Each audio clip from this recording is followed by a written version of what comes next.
Ok, comencemos, pues. Vamos a recordar un poco cómo se definió un cambio variable en una integral simple.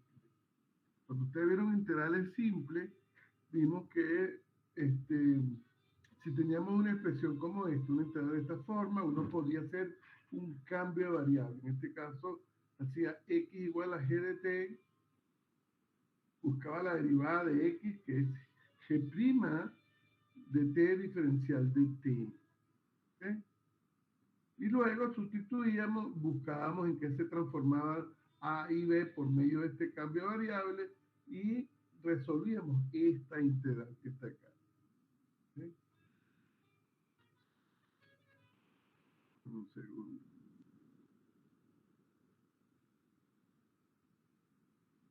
Ok. En una integral doble, el cambio de variable es un poquitico más complicado, porque como son dos dimensiones, se debe hacer un cambio por cada variable que uno tenga. ¿Ok? Es decir, uno hace un cambio tanto para la variable x como para la variable y ven que de dónde proviene ese cambio. Es decir, uno hacía algo así como esto, o hace algo así como esto. Es decir, que uno debe hacer entonces buscar una aplicación, en este caso, que represente a x y una aplicación que represente a y, es decir, x igual, como lo pongo yo aquí, x igual a x mayúscula de u y b, y minúscula igual a y mayúscula de u y b. Se hace este tipo de cambio. Pero tenemos que ver qué representa cada una de esas cosas. Aquí yo digo, geométricamente puede considerarse que las dos ecuaciones definen una aplicación que hace corresponder un punto V del plano V al punto imagen del plano XY. Es decir, que cuando uno está haciendo un cambio como este, uno lo que está es tratando de situarse en el espacio V y ver en qué se transforma eso en la región que tengo como originalmente. Pues. Es decir, que cuando yo defino un cambio como esto, eso me define entonces una aplicación que vamos a llamar en este caso R de V igual a X de V y más Y mayúscula U de B J, por supuesto con el par V en T, donde T es la región en el plano V. Lo escribo, lo hago en la siguiente lámina.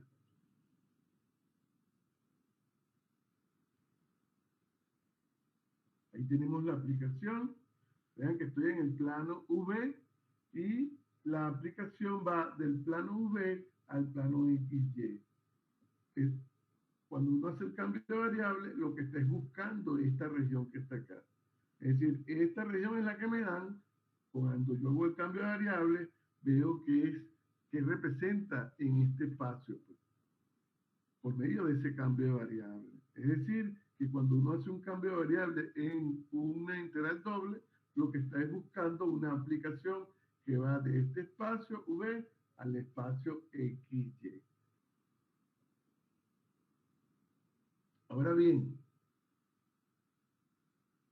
si la aplicación transforma puntos distintos de T en puntos distintos de S, es decir, si la aplicación es inyectiva, entonces la aplicación nos permite pasar de un plano a otro, es decir, de T a S y viceversa, de S a T. Por eso es que pedimos que la aplicación sea inyectiva, que sea uno a uno. Y si ella es inyectiva, entonces uno puede, como dije, al devolverme, puedo despejar U y puedo despejar B en función de X y Y, donde X y Y son las variables iniciales. ¿Ok? De eso se trata. Por eso es que pedimos que la aplicación R de V sea inyectiva, sea uno a uno.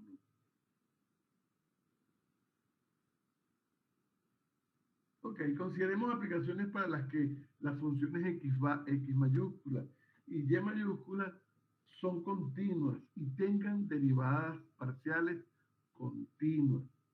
Eso significa entonces que cuando yo tengo este cambio de variable, esta aplicación, yo necesito saber en qué se transforma un pequeño rectángulo en el plano V, que lo llamé T, en el espacio XY. Quiero saber en qué se transforma por medio de ese cambio de variable. Para ello, ¿qué voy a hacer? Voy a buscar entonces la derivada parcial de R respecto de U y la derivada parcial de R respecto de B. Acuérdense que cuando yo busco la derivada parcial de R respecto de U, eso va a ser un vector tangente a la curva, ¿ok? Y cuando calculo la derivada parcial de R con respecto a B, es otro vector tangente a la curva. Es decir, tengo lo siguiente.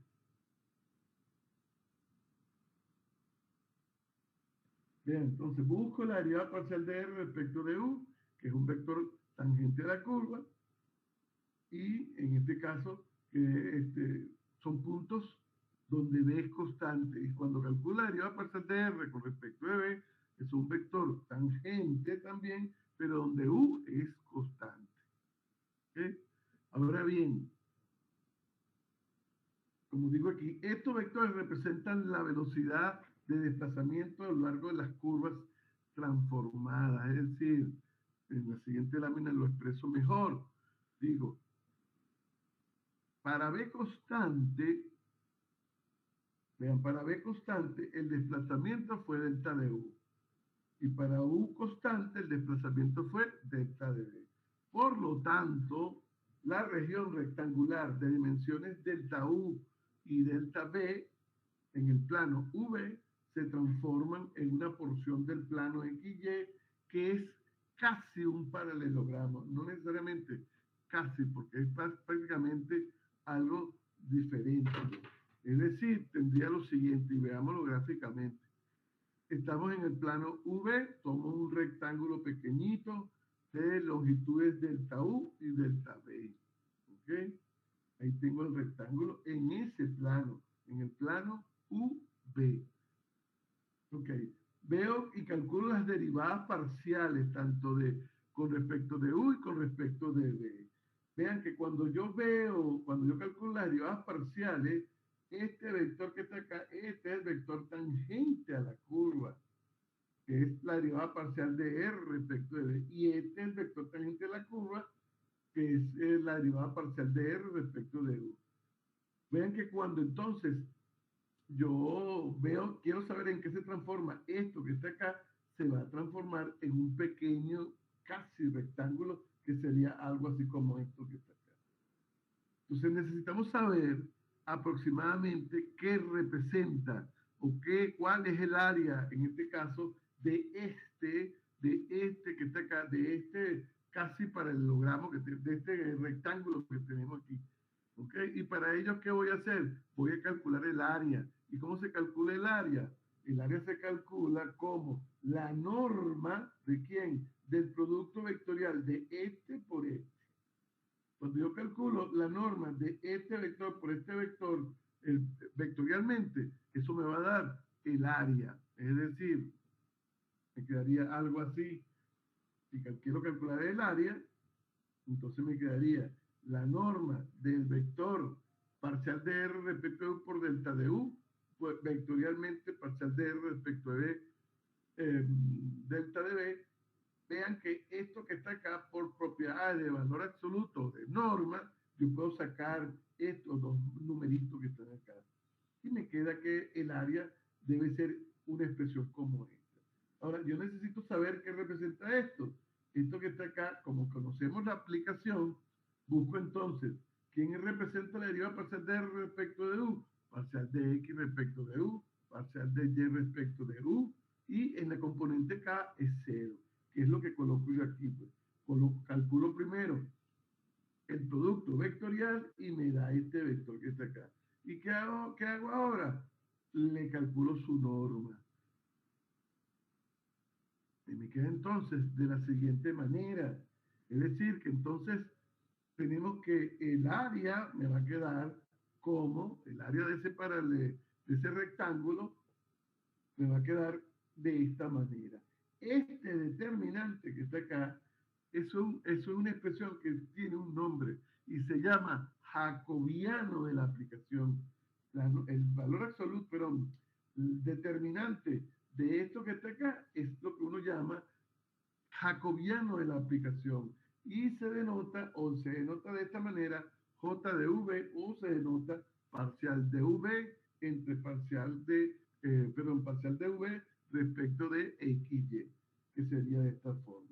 Eso significa entonces que el área del paralelogramo curvilíneo en el plano XY va a venir, es casi igual a quién, a esto que está acá, que sería el valor absoluto de el jacobiano multiplicado por delta U por delta B.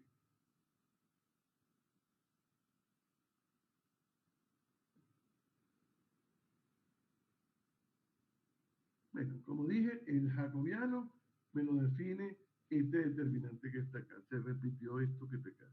En definitiva, entonces tenemos un teorema que me define el cambio de variable en una integral doble.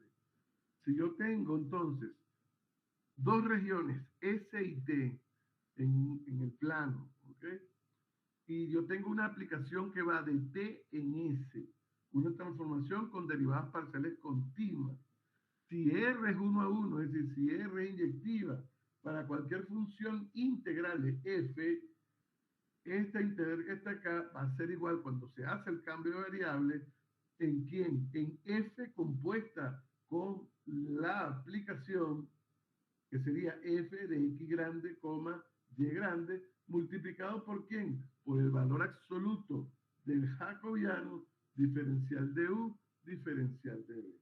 Es decir, que cada vez que hagamos un cambio de variable, tenemos que ver dos cosas. Uno, tenemos que calcular el jacobiano de esa aplicación. Y segundo, ver en qué se transforma la región S por medio de esta aplicación que yo la estoy llamando T.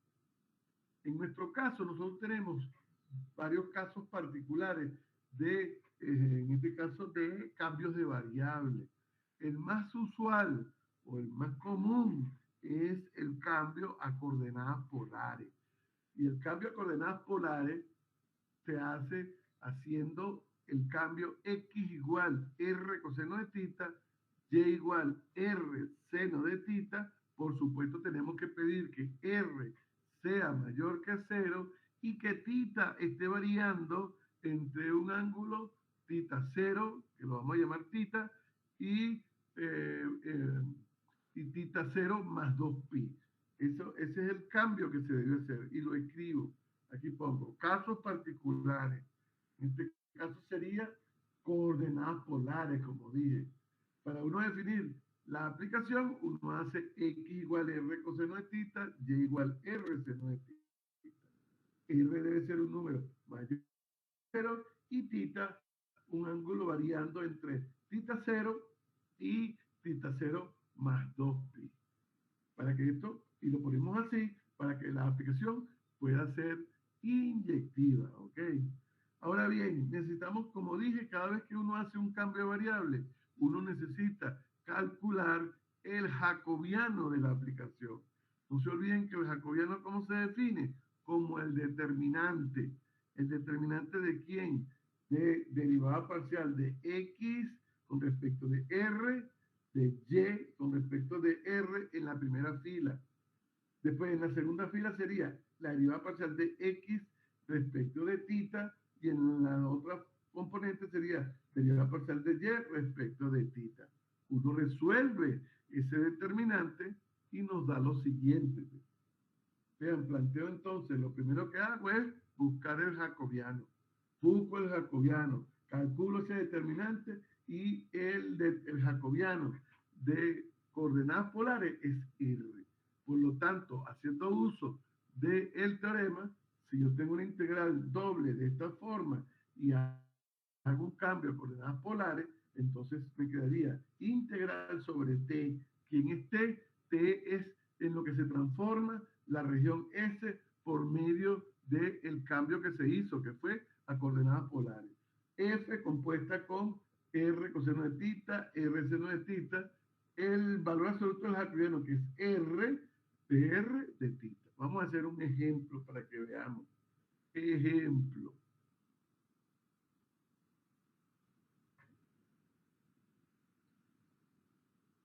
Y me piden, calcula el volumen de un octante de esfera de radio A. Es decir, que yo voy a calcular un pedacito. Voy a hacer que tengo una esfera en el espacio, tengo ¿cuántos octantes? 8 octantes. Aquí me está pidiendo que calcule un octante. Yo voy a tomar el primer octante, es decir, voy a tomar donde X sea mayor que 0, Y mayor que 0 y Z sea mayor que 0. Ahora, todos conocemos cuál es la ecuación de una esfera. ¿Cuál es la ecuación de una esfera? ¿Alguien me la puede decir?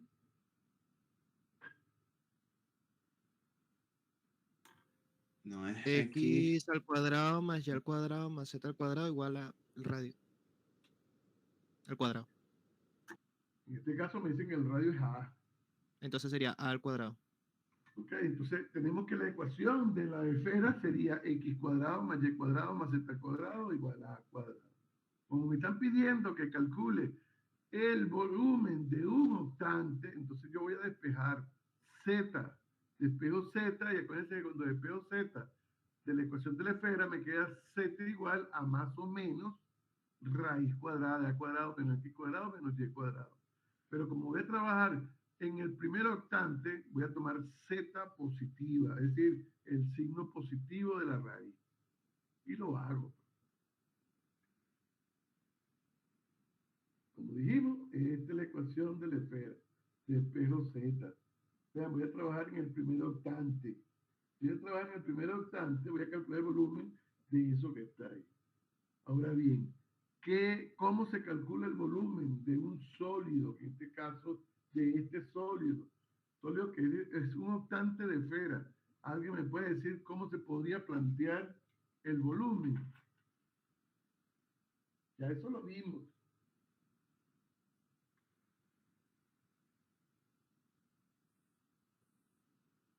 Tendríamos que ir haciendo lo que hicimos la clase pasada, hacer los mini rectángulos en un plano Ya, e irlo sumando con una eso integral. ya lo hice y ya yo deduje esa fórmula.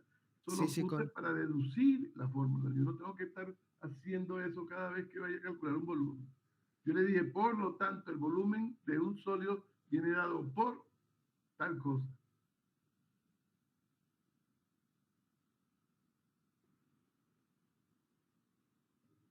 Bueno, entonces, aquí como voy a calcular el volumen de este octante, el volumen sería igual a quién? A la integral doble de quién? De la tapa. ¿Cuál es la tapa de este sólido? La tapa es la parte superior de la esfera, esto que está aquí arriba en rojo. ¿Sí? Entonces sería, el volumen sería igual a la integral doble de la sobre la proyección de este octante. ¿Qué es lo que se proyecta? Lo que está en azul, que sería un cuarto de circunferencia o de círculo, porque sería todo esto que está acá. Entonces me quedaría, el volumen va a ser igual, integral sobre la proyección de la tapa. ¿Y cuál es la tapa? Raíz cuadrada de A cuadrado menos X cuadrado menos Y cuadrado, diferencial de X, diferencial de Y. ¿Me siguen lo que estoy diciendo? Aquí. Sí, Sí. Okay. Entonces, esto es lo que me define el volumen. Ya va. Aquí.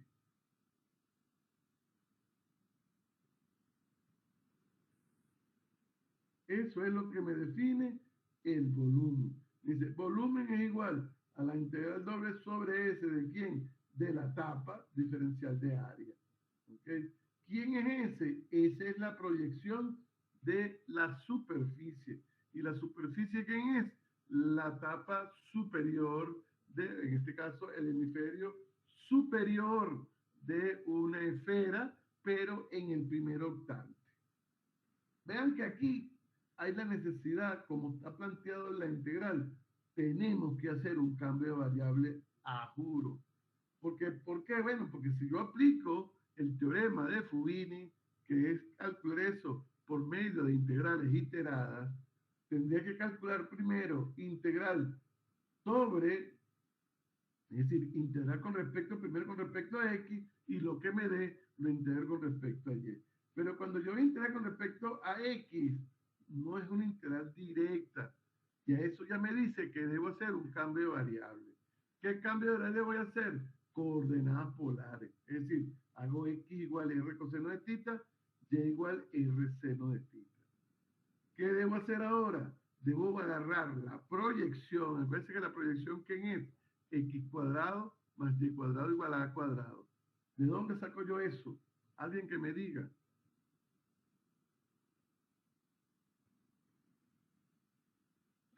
¿De dónde saqué yo x cuadrado más y cuadrado menor o igual que a cuadrado? ¿De dónde sale eso? Es lo mismo. Es porque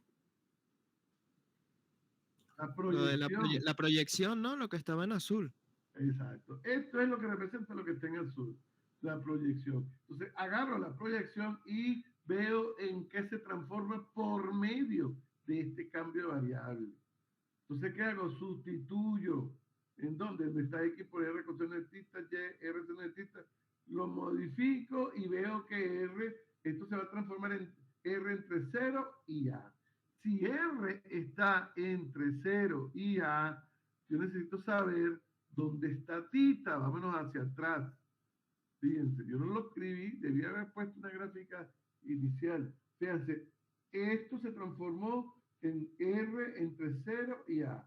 Vean cómo se mueve R, de 0 hacia la curva, de 0 hacia la curva, de 0 hacia la curva. Entonces R varía entre 0 y A.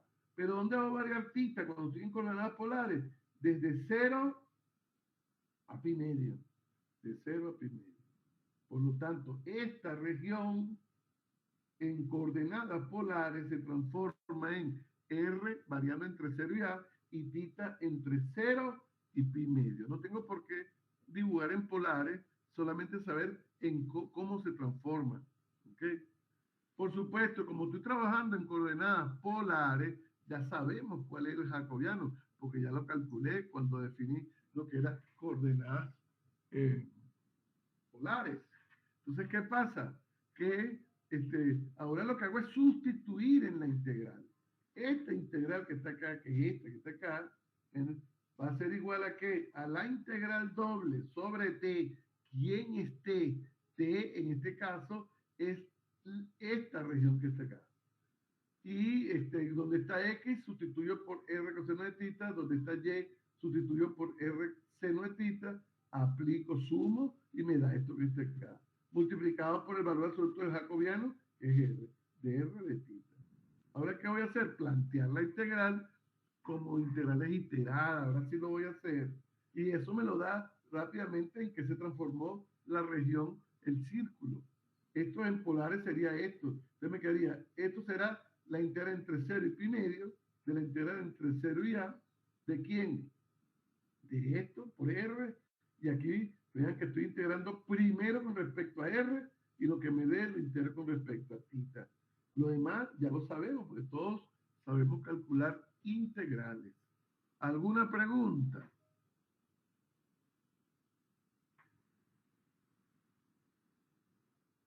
¿Preguntas?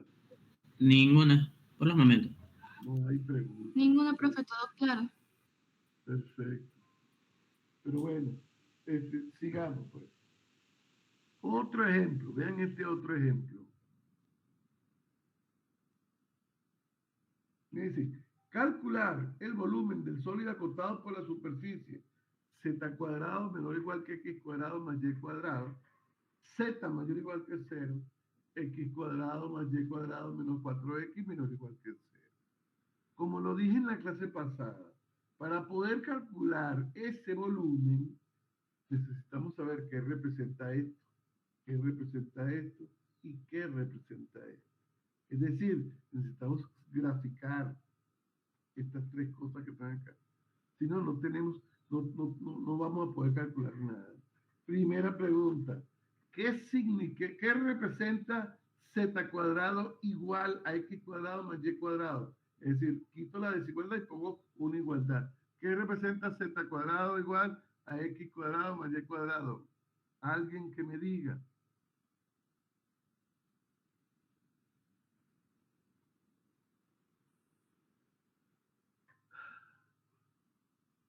Nadie. Vean que aquí, si no sabemos eso, estamos listos. ¿Por qué? ¿Cómo calculan ustedes esas integrales? Eso es un cono. Es eso que, como que se llama. Esto que está acá es cono. Esto que representa en el espacio, ¿qué representa? Z mayor o igual que 0. No, eso no es un plano.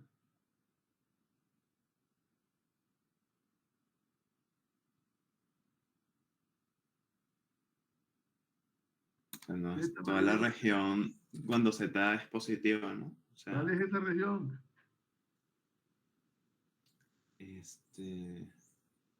a ver, es todo. La parte superior, todo lo que está por encima del plano XY. Exacto, exacto, no sabía decirlo. Okay. Esto representa todo lo que está por encima del plano XY. ¿Y esto que está acá, qué representa?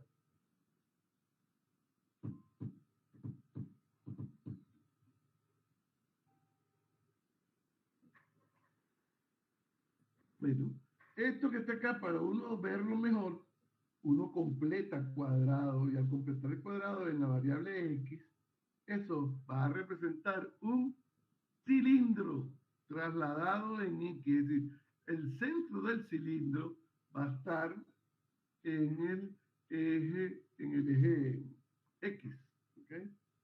No va a estar en el origen. Vamos a ver el dibujo, pues, entonces hay que saber graficar. Entonces, completé cuadrado, me doy cuenta que el cilindro tiene su centro en el 2, 0. Tengo un cono y todo lo que está por encima del plano XY. Por supuesto, cuando uno va a graficar, uno coloca los ejes de acuerdo a que le quede mejor el sólido.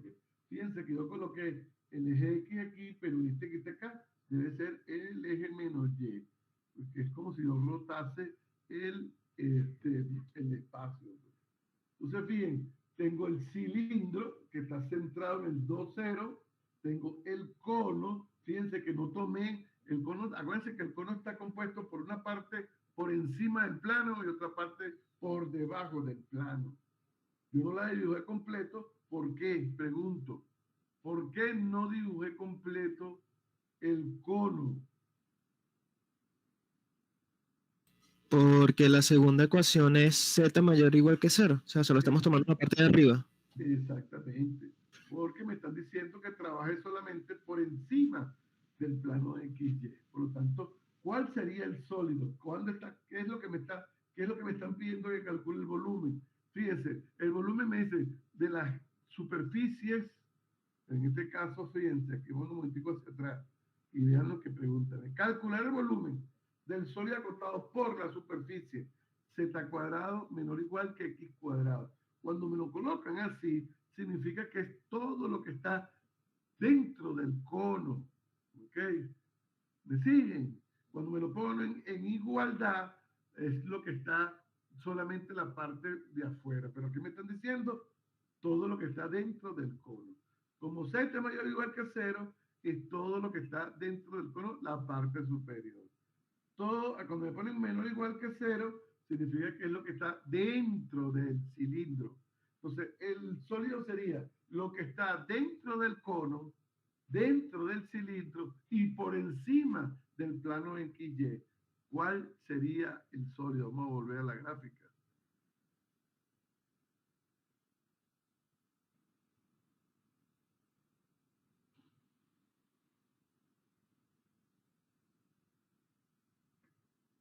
Cilindro, cono,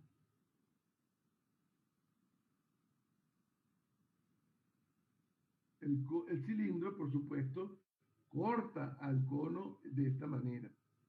¿Cuál es el sólido que yo quiero calcular el volumen? Lo que está dentro del cono y lo que está dentro del cilindro. ¿Me siguen?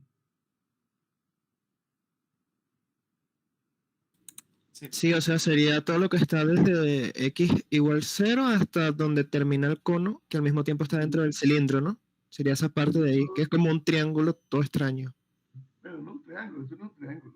No, sí, pero sería como en 3D. Es que sí, con esa raya ahí me parece como un triangulito, pero no es un triángulo Lo como tal cual. interesante es que cuando yo dibujo lo que necesito saber es cuál es su proyección. La proyección del sólido del cual voy a calcular el volumen. Vean, la proyección me lo va a dar este círculo que está aquí abajo. ¿Vean? Esa es la proyección. Es decir, que si yo hago en la tapa, ¿cuál sería la tapa? Vean que el sólido sería lo que está dentro del cono y dentro del cilindro, que sería como un pedacito aquí, lo que tú dijiste que es como una cosa así. Entonces aquí digo, por comodidad, bueno, lo que dije anteriormente, que giré el espacio, en este caso el eje X, para que se vea mejor, pues. Ok. Entonces aquí voy a tomar la simetría del sólido. Aquí digo, por ser el sólido simétrico respecto al plano X, Z, podemos calcular solo la mitad y multiplicarlo por 2. Me voy hacia atrás. Vámonos hacia atrás para que veamos. Fíjense, aquí. Ese sólido es simétrico respecto a este plano. Claro, si ustedes no quieren hacer uso de la simetría, también es válido. Pero a veces es bueno usar la simetría para que los cálculos sean mucho más cómodos. Entonces, ¿qué voy a hacer? Voy a calcular solamente este pedacito, esta proyección aquí, y la multiplico por 2. Eso es lo que voy a hacer. Ok. Entonces, esta es la proyección. Fíjense, la proyección me lo va a definir, como dije, lo que está, el borde de lo que está del cilindro y lo que está dentro del cilindro. Esta es la región, la proyección del sólido sobre el plano XY. Como dije, como el sólido es simétrico respecto al plano XZ, solamente voy a trabajar con este pedazo que está acá y lo multiplico por 2. Y me quedaría entonces, ¿cómo me quedaría? El volumen. Vean, ¿cómo sería? Volumen sobre la región de quién, de la tapa. ¿Quién me define la tapa? La tapa, aquí, vámonos de nuevo a la figura. La tapa me lo define esto que está acá. Y eso que está ahí, ¿quién es? El cono. ¿Y quién es el cono? El cono, como dije, es z cuadrado menor o igual que x cuadrado más y cuadrado. Cuando yo despejo z, y ya con esto me dice que eso tiene dos tapas, una por arriba y una por abajo. Pero como z es mayor que 0, solamente voy a tomar la de arriba. Para yo saber cuál es la tapa que tengo arriba, despejo de aquí z y me queda z más o menos raíz cuadrada de x cuadrado más y cuadrado. Pero como z es mayor o igual que 0, tomo z igual a raíz cuadrada de x cuadrado más y cuadrado. Y me quedaría lo siguiente. Estoy aquí no, en la siguiente. Me queda entonces que el volumen va a ser igual a la integral doble sobre la proyección de la tapa diferencial de área. ¿Quién es la proyección? La proyección, aquí sí lo puse en coordenadas cartesianas, cosa que ustedes deben hacer siempre. Vámonos a la chiquita aquí. Si esta es la proyección me quedaría la integral doble sobre de la tapa que tengo, que es el cono. Ahora, ¿cómo calcularía yo esta integral en coordenadas cartesianas? Sería, si me meto por debajo del eje de las X, sería X variando entre 0 y A. 2A, perdón, porque esto nos dio la completación de cuadrado, nos dio, ya vamos a buscarlo aquí está, entre 0 y 4, es decir, que si aquí esto es 0, esto es 2, esto es 4, X varía entre 0 y 4. Pues sigo aquí en la siguiente lámina, entonces sería X entre 0 y 4. ¿Cómo varía Y? Si no voy a aplicar la simetría, sería la integral entre lo primero que toco aquí, que sería esta curva, a lo último que toco aquí, que sería esta curva. Si no, voy a usar la simetría. Pero como voy a usar la simetría, entonces sería, el volumen sería igual a 2 veces la integral entre 0 y 4. De lo primero que toco aquí, que sería 0, a lo último que toco aquí, que sería esta curva que está acá. Que es lo que yo hago en la siguiente lámina. Yo recomiendo que siempre planteen la integral en coordenadas cartesianas para ver si hay necesidad de aplicar un cambio de variable. Y aquí lo digo, esta es la integral que me quedó, o esta o esta. Si no aplico la simetría, sería esta. Si aplico la simetría, sería esta. Vean que cuando yo voy a intentar calcular esta integral, es una integral complicada, difícil. Por lo tanto, se necesita hacer un cambio de variable.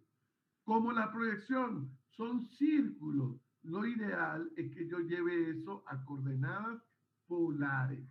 Si yo llevo a coordenadas polares, entonces debo hacer uso de esta aplicación que está acá. Y vean, antes de hacer los cálculos, me voy a mi gráfica. Vean, aquí estoy, esta es la proyección. En coordenadas polares, un punto en coordenadas polares se mueve de forma radial. ¿Sí? Es decir, yo doy un punto, doy la distancia de ese punto, desde el origen a ese punto, y después me muevo, el ángulo se mueve desde el lado positivo del eje de las X a el lado, perdón, se mueve en sentido antihorario, pues, pero desde el lado positivo del eje de las X. Entonces, fíjense, si yo voy a coordenadas polares, R, ¿cómo va a variar? R va a variar entre 0 y lo que se transforme esta curva aquí. De 0, vean, de 0 a lo que se transforma la circunferencia. Y después, ¿cómo va a variar tita? Vean, tita, ¿cómo va a variar? ¿Alguien ve cómo varía tita? Tita va a variar desde menos pi medios a pi medios. Aquí está esto. Estoy aquí. Desde menos pi medios a pi medios. Repito, si yo llevo esto a coordenadas polares, me quedaría tita, pero R desde 0 a lo que se transforme la curva. Y tita, el ángulo, sería desde este ángulo, que sería desde menos pi medio a pi medios.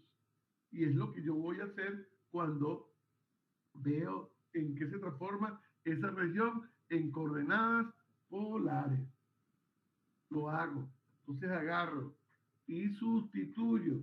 Vean, ¿en dónde voy a sustituir? En el cilindro. Cuando sustituyo en el cilindro, la curva se transforma en 4 coseno de tita. Eso significa que en coordenadas polares, R va a variar entre quién y quién. Entre 0 y lo que se transformó la curva. Y la curva se transformó en 4 coseno de tita. Y tita, ya, bueno, como yo estoy usando, si no uso la simetría, sería entre menos pi medio y pi medio. Pero como voy a usar la simetría, entonces integro entre 0 y pi medio y la integral la multiplico por 2. Y por supuesto, el integrando, tengo que ver en qué se transforma por medio de ese cambio de variable. Y el integrando se transforma en R. Por lo tanto, la integral me quedaría integral, 2 veces la integral, entre 0 y pi medio de la integral entre 0 y 4 coseno de tita, de R por R. Acuérdense que el integrando se transformó en R, multiplicado por el jacobiano da R cuadrado. Y me queda esto que está acá. Integro primero con respecto a R, lo que me dé lo integro con respecto a tita. Ya todo lo demás de aquí para abajo, ustedes lo saben, porque es calcular integrales normales, integral definida de una sola variable. ¿Alguna pregunta?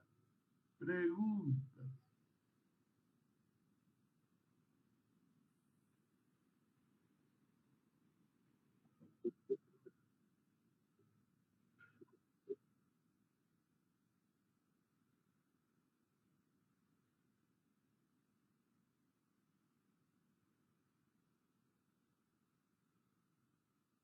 No te entiendo.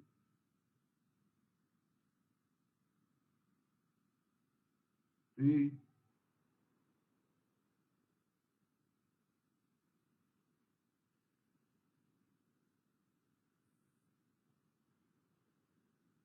Tienes que ver que se transforma de por medio de un cambio de variable, que en este caso el cambio de variable es coordenadas polares. Como tienen coordenadas polares, ¿ustedes no vieron eso en matemáticas 3? Coordenadas polares. ¿Sí? Bueno, sí, tuvieron que haberla visto, porque yo di hace 200 años atrás yo di matemáticas 3. Y hace 200 años, bueno, yo di coordenadas polares. Y hablamos de cómo se movía un punto. Claro que sí. Bueno, a menos que hayan cambiado todo, pero todo es posible. Pero no importa. Pero lo que sí tú tienes que saber, si estoy haciendo un cambio, si estoy transformando esto que está acá, que es un círculo, a coordenadas polares, no necesitas graficar en coordenadas polares. Lo que tú necesitas saber es, primero, cómo se mueve un punto en coordenadas polares. Un punto en coordenadas polares se mueve en forma radial, es decir, se mueve de esta manera. Pero no solamente de esta manera, sino que se mueve así y después se mueve de forma circular. ¿Ok? Eso significa que tú necesitas ver en qué se transforma esto. ¿Qué vas a hacer? Si yo estuviese en coordenadas polares, entonces esto se debería mover así, desde 0 a lo que se transforme esta circunferencia. Desde 0 a lo que se transforme esta circunferencia. Y tita, ¿cómo se va a mover tita? ¿Ves? Tita se va a mover así, ¿ves? ¿Sí? ¿Me sigues? Ok. Entonces, ¿qué pasa? Si yo no uso la simetría, tita va a variar entre menos pi medio. Acuérdense que si esto es pi medio, esto es menos pi medio. Si esto es 0, esto es pi. ¿Ok? Sí o sí. O sea, cuando yo me muevo así en forma horario, los ángulos son negativos. Es decir, esto sería menos pi medio, menos 3 pi medio y así sucesivamente. Pero cuando me muevo así, el ángulo es positivo. Eso significa que tita, si yo tomo la simetría, va a variar entre menos pi medios a pi medio. Y si utilizo la simetría, tita va a variar de 0 a pi medio. ¿Estamos claros? Todos estamos claros. ¿Aló? Sí, profesor. Sí, profe. O sea, aquí el gran problema que vamos a tener aquí, grave, bien complicado para ustedes, es graficar. Si no sabemos graficar, si no sabemos proyectar, tampoco. Entonces no podemos calcular. Que era lo que les decía yo en la primera parte de la materia, cuando vimos superficie. ¿Okay? Que había que practicar y ver y reconocer más o menos la superficie. Otro tipo de cambio variable, ¿cuál? Transformaciones lineales. Es decir, una transformación lineal es una aplicación definida de esta forma. X igual A por U más B por B, Y igual a C por U más D por B. Donde tanto A, B, C y D son constantes. Calculamos el jacobiano. ¿Cómo llegué yo a esto? Calculando el jacobiano. ¿Y cómo se calcula el jacobiano? Calculando la derivada parcial de X respecto de U, que es A, derivada parcial de Y respecto de U, que es C, parcial de X respecto de B, que es B mayúscula, BB, y la derivada parcial de Y respecto de B, que es D. Calculo este determinante y eso me dio el jacobiano. Es decir, cuando yo hago un cambio de variable usando una transformación lineal, lo que tengo que hacer es este cambio que está acá. Por lo tanto, haciendo uso del teorema que me define un cambio de variable, me quedaría que la integral sería esta que está acá. Vamos a ver un ejemplo y dónde se utiliza. ¿Ok? Vamos a ver, pero primero denme un chancecito, ya regreso.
Ok, regresé.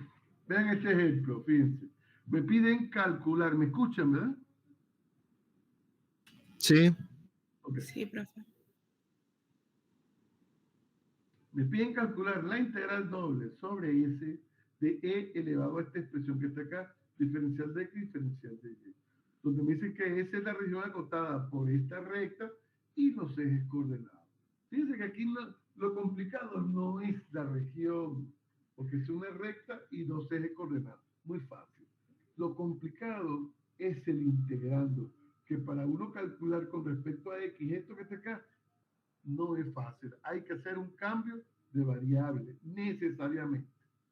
El cambio de variable que aquí, viendo esa expresión, se sugiere que es hacer un cambio de variable lineal, es decir, o puedo hacer u igual a y menos x y b igual a y más x.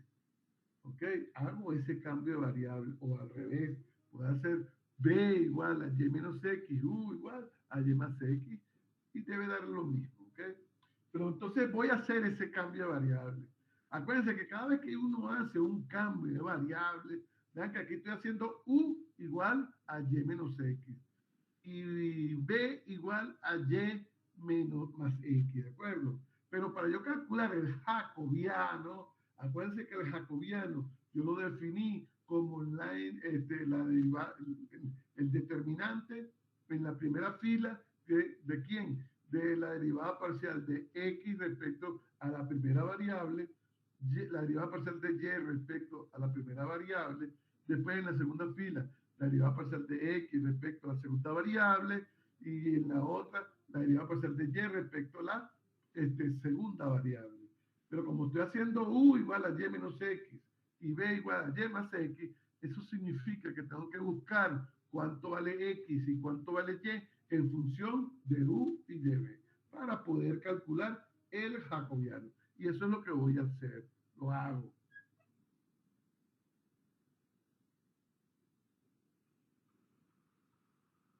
Hago el cambio de variable, despejo x y ahora calculo el jacobiano. Si yo no despejo aquí, yo con esta fórmula no podría calcular el jacobiano. Hay otra forma, por supuesto, que más adelante lo vamos a ver. Bueno, como dije, hago mi cambio, despejo x y y, sustituyo y calculo el jacobiano. Me dio que el jacobiano vale menos un medio. Si me hubiese dado 0, eso significa que este cambio de variable no sirve. ¿Y por qué no sirve? Porque si me da 0, significa que esta aplicación no es inyectiva. Y al no ser inyectiva, no me sirve. Pues. ¿Ok? Entonces debe dar un número distinto de 0. Ok, ¿qué voy a hacer ahora? Ya tengo entonces el cambio y tengo el jacobiano. Voy a buscar en qué se transforma la región original S. A veces que la región original S está definida por una recta, que era, creo que es x más y igual 2, y los ejes coordenados. Entonces, por medio de este cambio de variable, tengo que ver en qué se transforma esa región en ese otro espacio, que es el espacio V. Lo hago.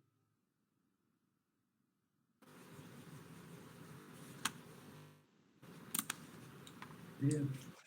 La recta x más y igual 2 se transformó en b igual 2. La recta x igual 0 se transformó en b igual u. La recta y igual 0 se transformó en b igual menos u. ¿Cómo calculé eso? Sustituyendo lo que vale x y y del cambio que tuvimos. Y ahora grafico. Primero, vean en qué tenía. Lo que está a la derecha es lo que tenía originalmente, que es en el plano XY. Y lo que está a la izquierda es lo que está, es la nueva transformación. Es decir, es la región en el plano V. Y por supuesto, la aplicación va del plano V al plano XY.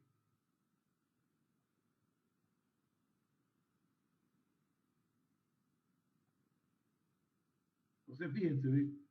Tengo, esta sería la región S, la recta, otra recta y otra recta. Bien que se transformó esta recta, que es x más y igual 2, se transformó en b igual 2. Veo que se transforma la recta y igual 0 y se transformó, creo que debe ser esta, pues, b igual u y x igual 0 se transformó en esta o viceversa, ¿no? Bueno, esto está en el plano XY y esto está en el plano V. Cuando hice el cambio de variable, voy a trabajar aquí. Y aquí tengo la integral. Entonces sería la integral de quién, un medio. ¿De dónde salió un medio? Del valor absoluto del jacobiano. Acuérdense que el jacobiano me dio menos un medio. El valor absoluto es un medio. Donde está y menos x sustituyó u y donde está y más x sustituyó b. Diferencial de u, diferencial de b. Se supone que cuando yo hago ese cambio de variable, las integrales que me quedan son más sencillas que la original. De eso se trata el cambio de variable. ¿Cuándo necesitamos hacer un cambio de variable? Uno, cuando la región de integración es muy complicada. Y dos, cuando el integrando es muy complicado. En este caso que nos atañe, el integrando era el complicado, porque es este que está acá. Vean que esta integral, cuando lo incluiste con respecto a u, es muy sencilla. Se calcula, aquí la calculé, evalúo y luego integro de nuevo con respecto a u y me da este valor. Repito, ¿cuándo se necesita hacer un cambio de variable? Uno, cuando la región de integración es muy complicada. El ejemplo anterior, que nos dio un círculo trasladado en el eje X. Y cuando el integrando es muy complicado. Es decir, dependiendo de lo que tenga, o en un caso o en otro caso. ¿Alguna pregunta? Por supuesto, yo aquí estoy dando dos tipos particulares de cambio de variables, que son coordenadas polares y transformaciones lineales. Hay otros cambios, dependiendo del problema. Uno hace el cambio de variables, ¿ok? O sea, no es que los únicos cambios que existen son estos que yo di, no, señor. Hay muchos más, pues. Pero los más usuales son los que acabo de dar. Coordenadas polares y transformaciones lineales. Hay otros cambios de variables. ¿Alguna pregunta?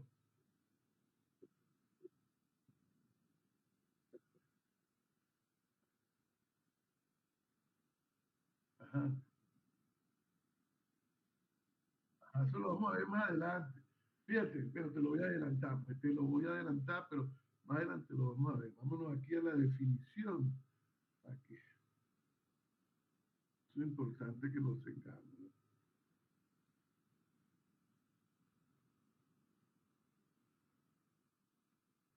Después que definir el jacobiano. Jacobiano, ¿dónde estás? Por supuesto, esto se aprende es practicando, haciendo los ejercicios. Si ustedes no hacen los ejercicios, olvídenlo. Si piensan que esto se aprende 2 días antes del examen, tampoco.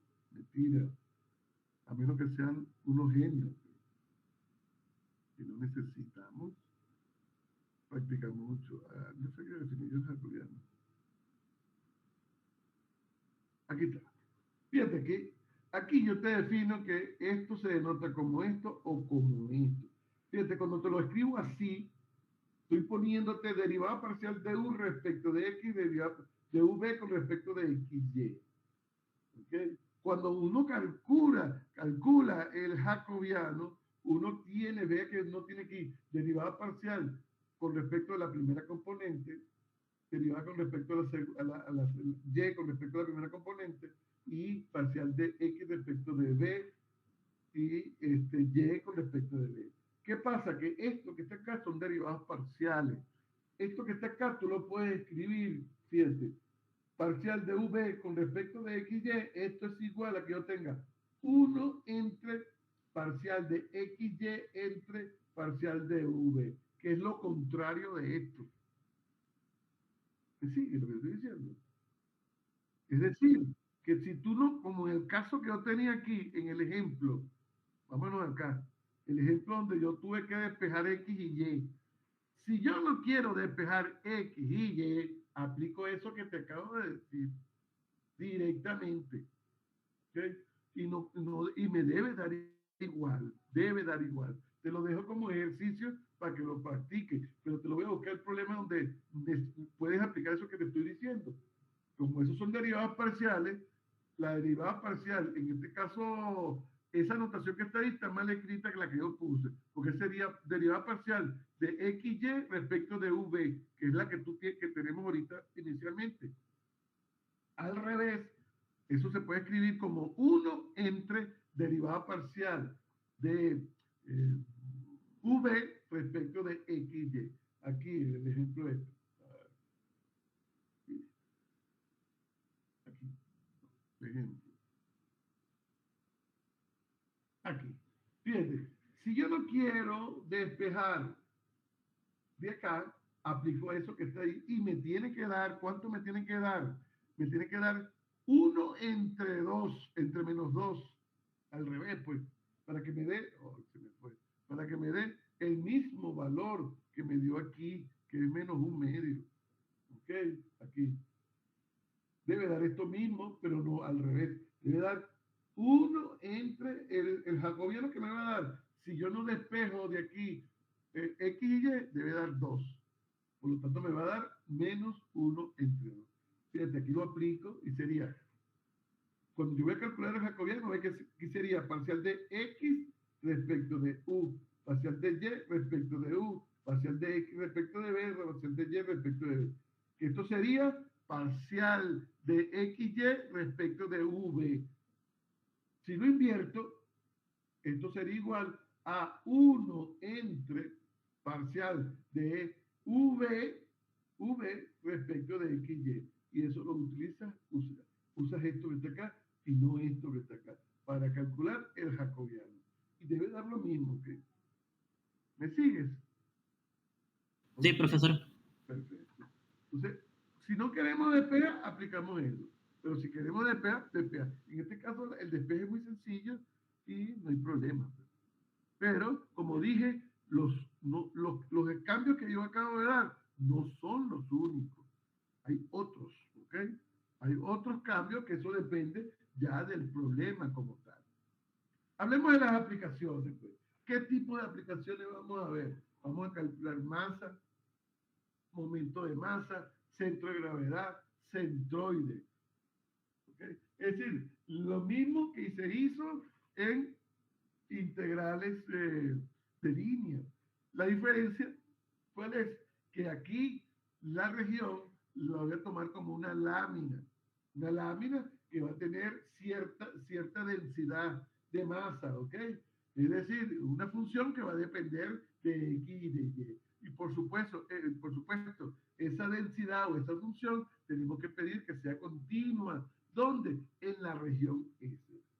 ¿Cómo se calcula la masa? La masa sería la integral sobre la región S de la densidad por el diferencial de área. ¿Cómo calculo entonces el centro de gravedad? Las coordenadas serían X barra y Y barra. X barra sería 1 entre la masa por la integral doble sobre S de X por X por rho de XY diferencial de área. Es decir, 1 sobre la masa por el momento de masa. Y en el caso de Y sería 1 entre la masa por la integral doble sobre S de Y por rho de XY diferencial de área. Es decir, lo mismo que se vio en una integral de línea, se ve aquí. Vamos a ver lo que acabo de decir, pues. Bien, el momento de masa o momento estático viene dado por esto que está acá. Momento con respecto de X, momento con respecto de Y. Es decir, que el centro, la coordenada X del centro de gravedad sería 1 entre la masa por la integral sobre S de X, rho de XY, diferencial de área. Y el de Y barra sería este que está acá. Lo mismo que se vio allá. Si la lámina es homogénea, vean que entonces la masa, la densidad es constante. Si la densidad es constante, la masa es proporcional al área. Es decir, es K veces el área. Cuando yo sustituyo acá, esta que sería K veces el área, y esto es una constante K, se me van las constantes y me queda que la coordenada X del centro, del centroide, en este caso, sería 1 sobre el área por la integral sobre S de X diferencial de área. Y aquí sería 1 sobre el área de la integral de Y diferencial de área. Eso sería si la lámina es homogénea. Si la lámina no es homogénea, la densidad de área es variable. Por lo tanto, usamos esta fórmula que está acá. De igual manera, se puede definir también el momento de inercia respecto a un eje. Me lo escribo en la siguiente lámina. Y digo, si la densidad es constante, es decir, si la lámina es homogénea, tengo que las coordenadas del centro de gravedad vienen dadas por esto, que es lo que acabo de decir. Se usa la misma definición de momento de inercia. ¿Cómo se define el momento de inercia?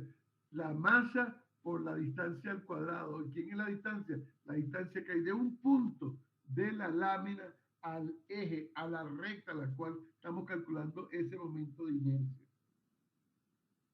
¿Sí? Entonces, usando esta definición que está acá, podemos tener entonces momento de inercia con respecto al eje X, momento de inercia con respecto al eje Y, momento de inercia con respecto al eje Z, y no solamente eso, momento de inercia con respecto al origen, que sería una recta que pasa por el origen.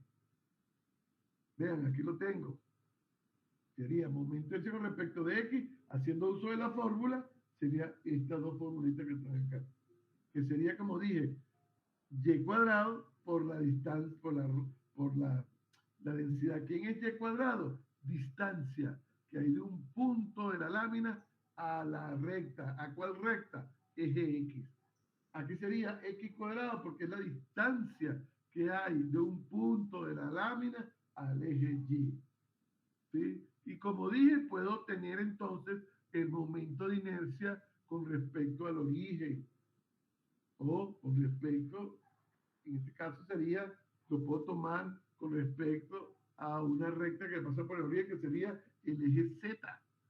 Vean, y me quedaría algo así. ¿Ven?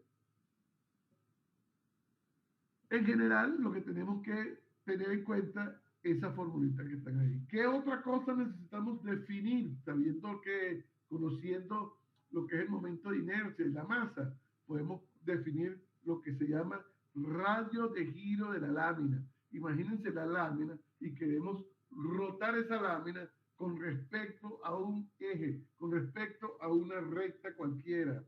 Entonces, el radio de giro se determina por esta fórmula, es decir, el radio de giro al cuadrado debe ser igual momento de inercia con respecto a la recta a la cual estoy girando la lámina entre la masa.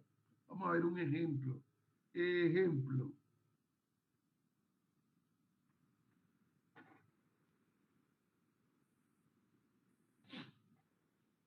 Me dice, una lámina en forma de triángulo isósceles tiene una densidad de área en cada punto que es proporcional al cuadrado de la distancia del punto al vértice del ángulo recto.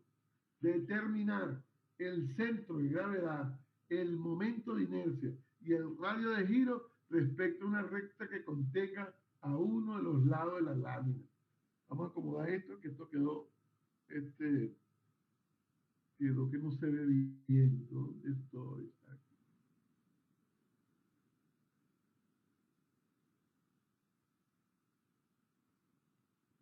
Acomodarlo antes de seguir. Ajá. Aquí. Okay.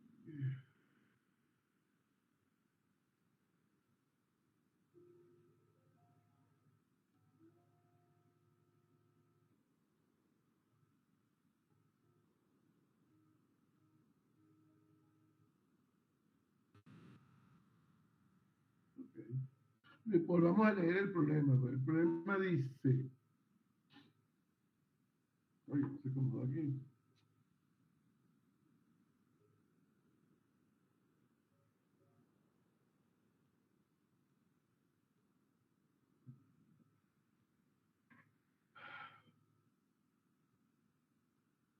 Dice, una lámina, ya va, vamos a acomodar también esto que está acá. No lo acomodé.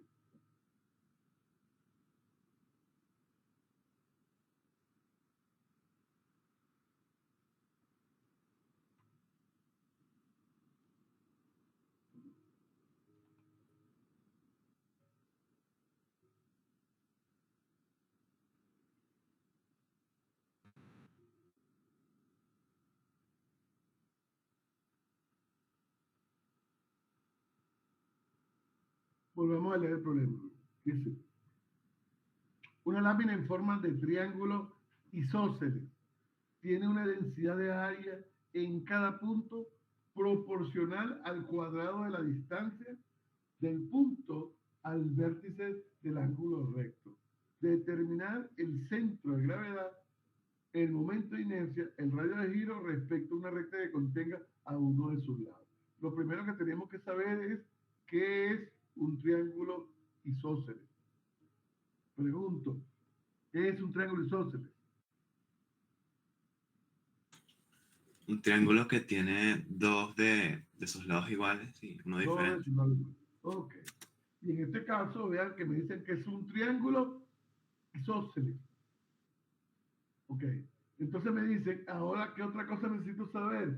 Me dicen que la densidad de área en cada punto es proporcional al cuadrado de la distancia del punto al vértice del ángulo recto. Vean que esta es la lámina, ¿de acuerdo? Que está aquí. Yo tomo un punto cualquiera aquí, XY. ¿Cómo calculo yo la densidad?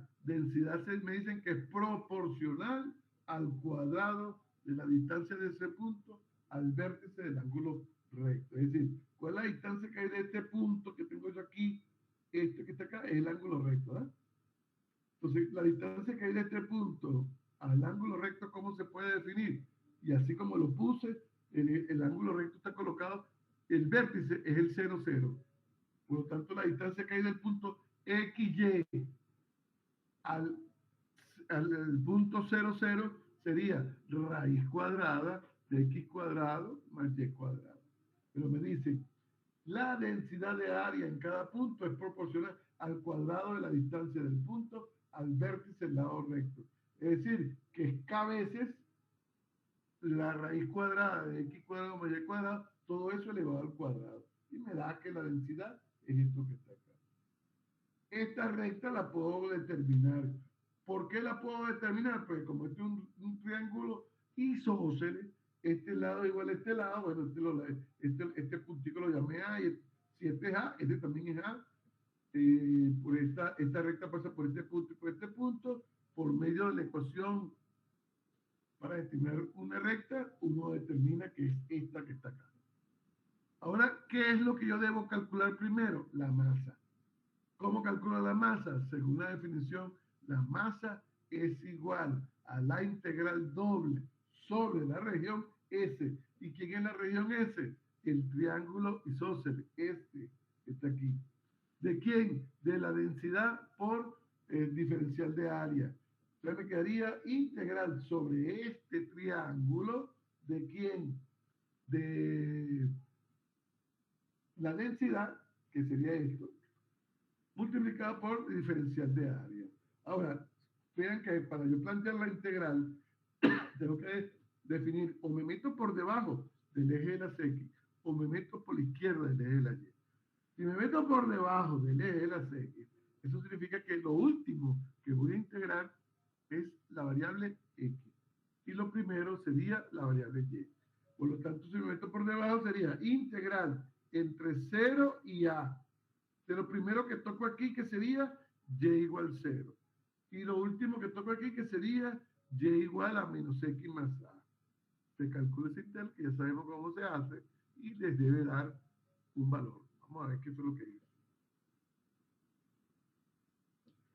Aquí tengo la región F.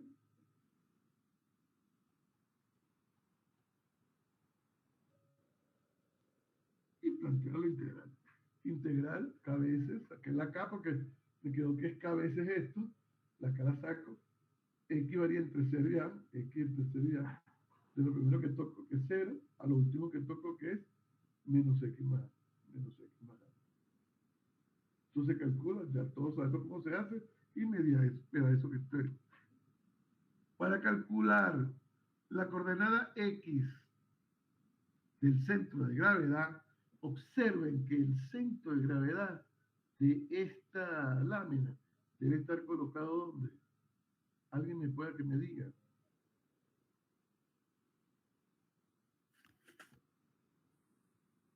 A tercios y a tercios. ¿Perdón? Aló, dime lo que estabas diciendo, no te escuché. Geométricamente debería ser un punto como a tercios, ¿no? No, porque acuérdate que la densidad varía, ¿ves? Tú sería si la densidad es constante. Y te da que, Correcto. me sigue, pero aquí la densidad varía. Pero la densidad, observa cómo es la densidad. La densidad es una función par, por lo tanto, el centro de gravedad de esta lámina debe estar montado sobre la recta y igual a x. ¿Lo ven? ¿Aló? Eh, O sea, el centro de gravedad es un punto donde se equilibran todas las fuerzas, ¿de acuerdo? Sí. Entonces, ok. debe estar colocado aquí. No puede estar por aquí. Y eso lo puedo decir porque esto es par. Si esto no es par, no puedo decir eso, ¿ok? Pero no importa, eso es para tener idea de cuánto me debe dar. Yo digo, el centro de gravedad debe estar montado sobre la recta y igual a x. Tiene que estar montado. O más acá, más allá, pero debe estar montado ahí, en la mitad exactamente de esto. Calculo, para calcular el momento, la coordenada X, ya tengo la masa. ¿Qué me falta? El momento estático. El momento de masa, perdón. El momento de masa con respecto al eje Y para X. Y para Y, el momento de masa con respecto al eje X. O lo que es lo mismo, lo calculo en la siguiente lámina. Utilizo la fórmula. Quita la fórmula. Calculo SM de X para esto, que me daría esto que está acá. Ya, ¿y cómo lo podemos plantear? Es lo mismo, la densidad sobre S. ¿Pero quién es S? Integral entre 0 y A, la integral entre 0 y A menos X. Haciendo el mismo procedimiento que se hizo para calcular la masa y me dio este valor. Y vean, lo calculo para esto que está acá y me dio este mismo valor. ¿Qué significa eso? Que el centro de gravedad sí está montado sobre la recta Y igual X. ¿Me siguen? Pero eso para tener idea de que lo que estoy haciendo está bien. Pues. Ahora ahora me piden el momento de inercia con respecto a un eje que contenga uno de los lados del triángulo. ¿Cuál tomarían ustedes? Aquí el triángulo tiene 3 lados.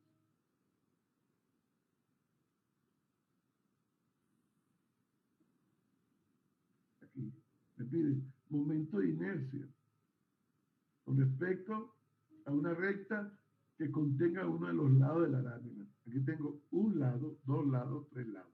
¿Cuál tomarían ustedes? El lado que está en Y igual 0. X igual 0. X igual 0. Si es X igual 0 es la recta Y, el eje Y. Sí, exacto, eres Y. Cualquiera de las dos, yo tomaría o este, ¿ok?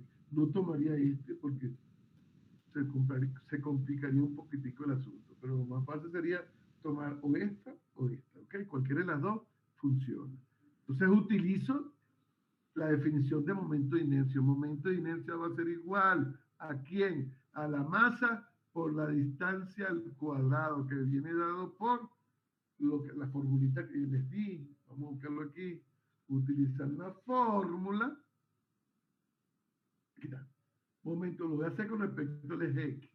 O sea, con respecto al eje X sería, esto es la densidad y esta es la distancia que hay de un punto de la lámina a la recta a la cual estoy calculando el momento de inercia. Planteo esta historia y calculo. Para calcular el radio de giro, utilizo la definición. Radio de giro al cuadrado igual momento de inercia con respecto a esa recta entre la masa. Sustituyo y me queda esto. ¿Alguna pregunta?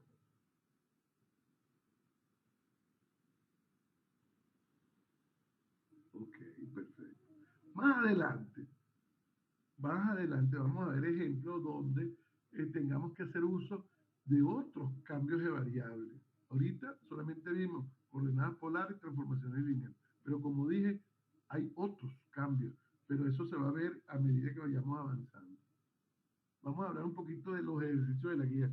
Vamos a hablar hasta aquí porque lo que vendría después de esta parte de la materia sería teorema de Green. El teorema de Green relaciona una integral de línea con una integral doble. ¿Ok? Y hay varias versiones. Pues. Entonces, eso sería la próxima clase. Nos faltarían ver teorema de Green para una sola clase. Después vendría integrales triples para una sola clase. Y nos vendría una clase más que sería cambio de variables en integrales triples y las aplicaciones. Y voy a poner una clasecita más que sería un repaso de lo que vimos, integrales dobles, integrales de línea, teorema de Green y integrales triples.